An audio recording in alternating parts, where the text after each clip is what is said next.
እፎይ ስለሚባል ወንድማችን ይሄ ወንድም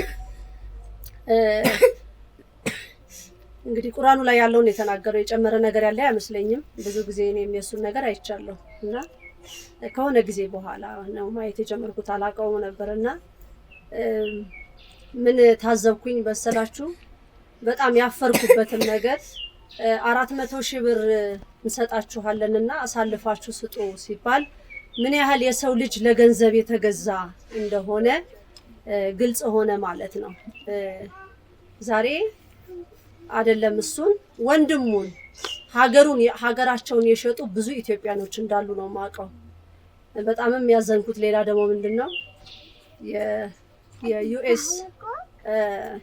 የዩኤስኤአይዲ ጉዳይ በጣም ነው ማዝንበት ማለት ነው። ምንድነው ይሄ ሁሉ ሚዲያዎች እያሉ እነዚህ ሁሉ ሚዲያዎች እያሉ አንዳቸውም ኢትዮጵያ በቀኝ ግዛት መገዛቷን አላወቅንም ነበር ቢሉኝ በጣም አዝናለሁ።